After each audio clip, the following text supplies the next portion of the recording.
সালের 13ই জুলাই স্পেনের বার্সেলোনায় নয়, কাতালোনিয়ার মাতারো শহরে জন্ম নেন এক ফুটবল স্বপ্নের আলো।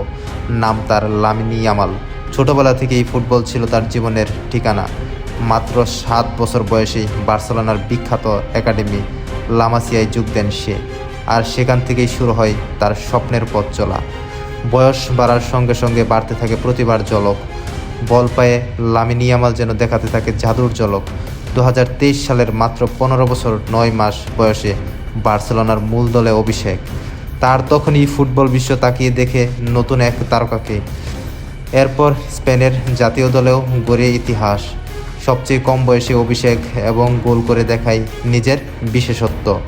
ছোট্ট বয়স, বিশাল স্বপ্ন, লামিন ইয়ামালের গল্প এখন শুধু শুরু। আজকের এই কিশোর প্রতিভা আগামী দিনে হয়ে উঠুক ফুটবল বিশ্বের অন্যতম সেরা মহাতারকা।